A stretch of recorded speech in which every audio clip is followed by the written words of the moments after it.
Hello అండి. అందరికీ నమస్కారం. నేను మీ Veerabrahmam, consultant pharmacist B pharmacy. Welcome back to our channel pharma and health YouTube channel. Last time చేసిన వీడియోలో 40 ఇయర్స్ క్రాస్ అయిన వాళ్ళు ఖచ్చితంగా పెంచుకోవాల్సిన న్యూట్రిషన్ అని చెప్పి ఒక 13 రకాలు అన్నీ కలిపి విటమిన్స్ ఒక 5, మినరల్స్ ఒక 4, యాంటీ ఆక్సిడెంట్స్ ఒక 4 గురించి చెప్పాను. అయితే చాలామంది చేసే కామెంట్స్ ఏంటి అంటే, అవన్నీ చెప్పారు బానే ఉంది గానీ, ఆ 13 రకాలు కలిపి ఏదైనా ఒక టాబ్లెట్ ఉంటే, ఆ టాబ్లెట్ పేరు చెప్పొచ్చు కదా! మీరు అదెందుకు చెప్పట్లేదని చెప్పేసి అడుగుతున్నారు.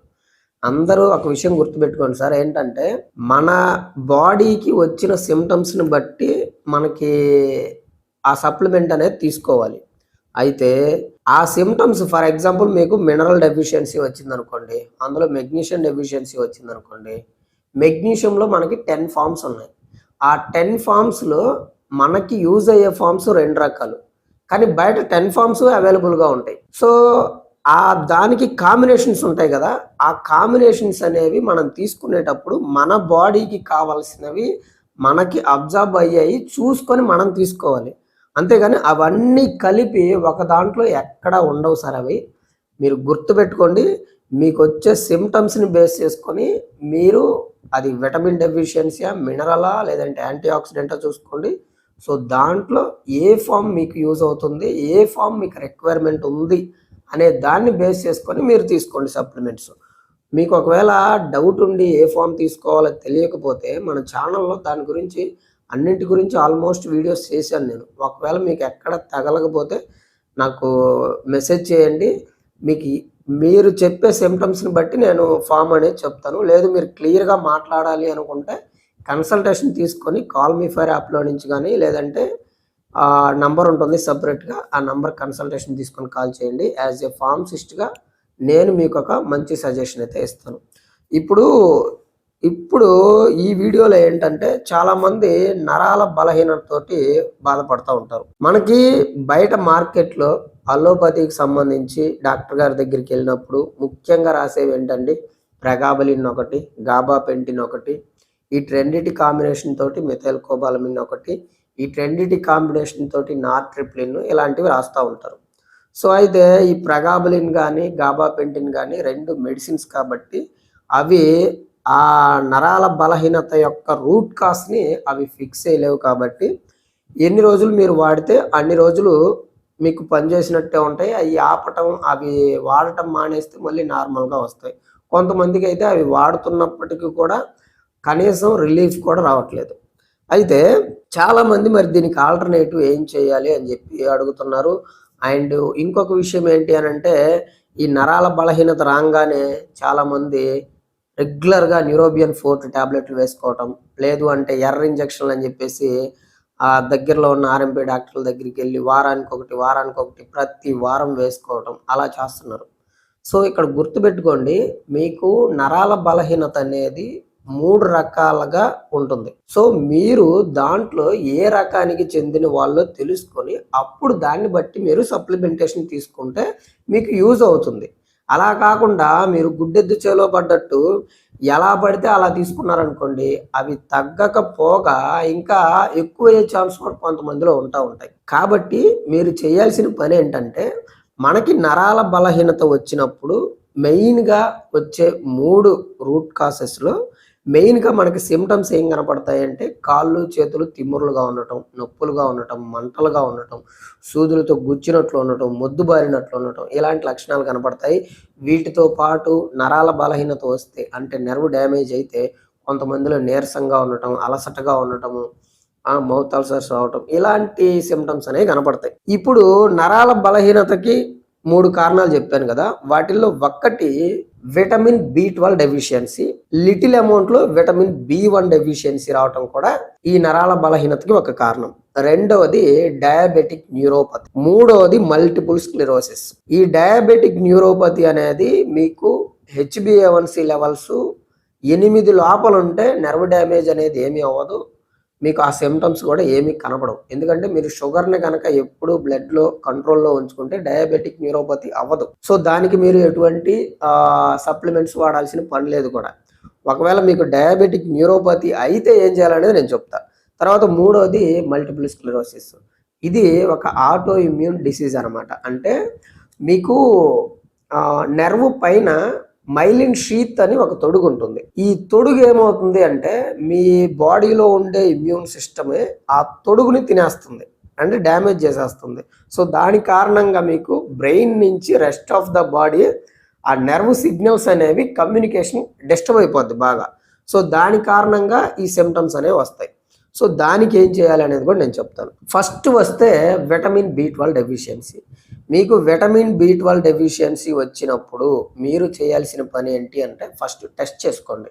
టెస్ట్ చేసుకున్నప్పుడు మీకు విటమిన్ B12 అనేది మీ రేంజ్ అనేది విటమిన్ B12 650 నుంచి 700 800 వరకు ఉండాలి. అది ఆప్టిమల్ రేంజ్. అలా ఉన్నప్పుడే మీకు B12కి సంబంధించిన అంటే నర్వస్ సిస్టమ్కి సంబంధించిన వర్క్ ఏదైతే ఉంటుందో మన శరీరంలో అదంతా కూడా ప్రాపర్గా జరుగుతుంది. ఎప్పుడైతే మీకు B12 డెఫిషియన్సీ వస్తుందో, డెఫిషియన్సీ అంటే చాలామంది ఏమనుకుంటారంటే 200 లోపు ఉంటేనే డెఫిషియన్సీ అంటారు. అలా కాదండి. మీకు B12 అనేది ఆప్టిమల్ రేంజ్లో ఉంటేనే దానికి సంబంధించిన ఆ వర్క్ అనేది ప్రాపర్గా జరుగుతుంది. కాబట్టి మీరు ఆ రేంజ్లో కనుక లేకపోతే అంటే 700 నుంచి 800 మధ్యలో కనుక లేకపోతే మీరు అప్ టు ఇంజెక్షన్స్ ద్వారా కానీ డాక్టర్ దగ్గరికి వెళ్ళి, లేదు అంటే క్యాప్సూల్స్ ద్వారా కానీ దానిని అంతవరకు పెంచుకోండి. ఇక్కడ విషయం ఏంటి అని అంటే ఫుడ్ ద్వారా కూడా పెంచుకోవచ్చు విటమిన్ B12 మీరు. ఫుడ్ ద్వారా అంటే ఎక్కువ నాన్ వెజ్ తీసుకోవాలి. ఫుడ్ ద్వారా అండ్ సప్లిమెంటేషన్ ద్వారా పెంచుకునే వాళ్ళు అయితే మీకు మీ బాడీలో ఒక 4 రకాల ఫ్యాక్టర్స్ అనేవి కరెక్ట్గా పనిచేయాలి B12 అబ్జార్ప్షన్ జరగాలి అంటే stomach acid, pancreatic enzymes, intrinsic factor, ileal receptors. ఇవన్నీ ఈ 4 కరెక్ట్గా ఉంటే మీరు ఫుడ్ నుంచే మీ బాడీలో విటమిన్ B12ని పెంచుకోవచ్చు. విటమిన్ B12 తగ్గటం వల్ల మీకు నెర్వ్కి సంబంధించిన ఆ లక్షణాలు ఏవైతే ఉన్నాయో అవి వచ్చాయి అని అంటే మీరు B12ని 700 నుంచి 800 పెంచుకోవటం కారణంగా కంప్లీట్గా క్యూర్ అయిపోద్ది. దాన్ని మళ్ళీ మీరు తగ్గకుండా మెయింటెనెన్స్ చేసుకోండి. సో ఎవరికైతే అబ్జార్ప్షన్లో కంప్లైంట్ ఉంటుందో అంటే ఫుడ్ ద్వారా తీసుకున్న, సప్లిమెంట్స్ తీసుకున్న విటమిన్ B12 పెరగకుండా ఉంటుందో అలాంటి వాళ్ళు ఇంజెక్షన్ ఫామ్ తీసుకోండి. సో అలాంటి వాళ్ళకి GI ట్రాక్ట్ తోటి పని లేదు కాబట్టి డైరెక్ట్గా బ్లడ్లోకే వెళ్తుంది కాబట్టి అప్పుడు మీకు ఏ ప్రాబ్లము ఉండదన్నమాట. రెండవది డయాబెటిక్ న్యూరోపతి. డయాబెటిక్ న్యూరోపతికి సంబంధించి మీకు ముఖ్యంగా మీరు తెలుసుకోవాల్సింది HbA1c లెవెల్స్ని పెంచుకోకుండా 7, 8లోనే మెయింటైన్ చేసుకోండి. మహా 10, 12, 15 గనక దాటిందంటే మీకు నెర్వ్ డ్యామేజ్ అనేది అవుతుంది. సో గుర్తుపెట్టుకోండి, డయాబెటిక్ న్యూరోపతి వల్ల నెర్వ్ డ్యామేజ్ అయ్యి మీకు ఆ సిమ్టమ్స్ని వస్తే ఆ సిమ్టమ్స్ని తగ్గించుకోవడానికి విటమిన్ B12 సప్లిమెంట్స్ కానీ ఇంజెక్షన్స్ కానీ ఏమీ పనిచేయవు. సో మీకు ప్రాబ్లం షుగర్ ఎక్కువ అవటం వల్ల నెర్వ్ డ్యామేజ్ అయింది. సో కాబట్టి దాన్ని మీరు క్లియర్ చేసుకోవాలి అనుకుంటే మీకు పనిచేసేది ఏంటి అని అంటే విటమిన్ B1 పనిచేస్తుంది. అంటే ఆ నెర్వ్ని రిపేర్ చేయడానికి B1 పనిచేస్తుంది. అంటే మనకి బెన్ఫోథైమిన్ అని చెప్పేసి ఫ్యాట్ సాల్యుబుల్ విటమిన్ ఉంది మార్కెట్లో మనకి. సో అలాంటి వాటిని ఒక 1 మంత్ లేదంటే 2 నెలల వరకు మీ కండిషన్స్ని బట్టి మీ సిమ్టమ్స్ని బట్టి మీరు వాడుకోవటం వల్ల చాలా వరకు తగ్గే ఛాన్స్ ఉంటుంది అండ్ అది రిపేర్ అయ్యే ఛాన్స్ ఉంటుంది. గుర్తుపెట్టుకోండి, మీరు షుగర్ని కంట్రోల్ చేసుకోకుండా ఈ బెన్ఫోథైమిన్ వాడినంత మాత్రాన కూడా మీకు యూజ్ ఉండదు. అండ్ వన్ మోర్ థింగ్, బెన్ఫోథైమిన్ వాడే వాళ్ళు ఎవరైనా సరే అది మీకు అబ్జార్ప్షన్ జరగాలి అంటే మీ పొట్టలో బైల్ యాసిడ్ ఉండాలి. బైల్ యాసిడ్ లేకుండా మీకు బెన్ఫోథైమిన్ అబ్జార్ప్షన్ అవ్వదు. ఒకవేళ మీరు వాడుకున్నా కానీ దానివల్ల మీకు ఎటువంటి యూజ్ ఉండదు. కాబట్టి బైల్ యాసిడ్ కూడా చాలా చాలా వెరీ వెరీ ఇంపార్టెంట్. ఇంకా మూడవది మల్టిపుల్ స్క్లెరోసిస్. మల్టిపుల్ స్క్లెరోసిస్ అనేది ఆటో ఇమ్యూన్ డిసీజు. సో దీనివల్ల పైనుండే మైలిన్ షీత్ డ్యామేజ్ అవటం వల్ల మీకు బ్రెయిన్ నుంచి వచ్చే నెర్వ్ సిగ్నల్స్ అనేవి కమ్యూనికేషన్ డిస్టర్బ్ అయిపోతుంది కాబట్టి ఈ సిమ్టమ్స్ అనేవి కనపడతాయి. దీనికి మీరు చేయాల్సిన పని ఏంటి అని అంటే first of all antioxidants వాడుకోవాలి. అంటే ఏంటి? RALA, ఆల్ఫా లైపోయిక్ యాసిడ్ లాంటివి వాడుకోవటం వల్ల అదేంటంటే ఇమ్యూన్ సిస్టమ్ని కొంచెం బూస్ట్ చేసిద్ది అండ్ మెయిన్గా ఆ నరాల వ్యవస్థను కూడా ఇంప్రూవ్ చేసిద్ది.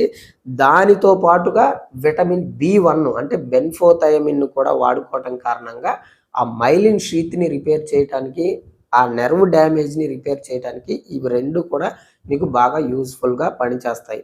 అలాగని కంప్లీట్గా క్యూర్ అయిపోద్ది అని కూడా మనం చెప్పలేం. ఎందుకంటే అది ఆటో ఇమ్యూన్ డిసీజ్ కాబట్టి మీకు దానివల్ల వచ్చే ప్రాబ్లమ్స్కి ఉపశమనం కలిగిద్ది. లేదు అనంటే మీ పనులు మీరు చేసుకోవడానికి మంచిగా ఉంటుంది తప్పనిచ్చి 100% క్యూర్ ఉంటుంది అనేది ఈ మల్టిపుల్ స్క్లెరోసిస్ అనే దాంట్లో మనం చెప్పలేము. ఇంకా రిమైనింగ్ 2 రకాలు ఏవైతే ఉన్నాయో B12 డెఫిషియన్సీ ఉన్న నెరోపతి డయాబెటిక్ నెరోపతి ఉన్న దానికి సంబంధించిన ప్రోటోకాల్ కనుక మీరు ఫాలో అయ్యారు అంటే ఖచ్చితంగా ఈ నరాల బలహీనత నుంచి మీరు ఖచ్చితంగా బయటపడవచ్చు. సో మీకు ఇంకా ఏదైనా డౌట్ ఉంటే కామెంట్ చేయండి ఆర్ కాల్ మీ ఫర్ యాప్లో నుంచి కానీ కన్సల్టేషన్ తీసుకొని కానీ కాల్ చేయండి. సో అంతవరకు సెలవు మరి. నమస్కారం. నేను మీ Veerabrahmam, consultant pharmacist B pharmacy.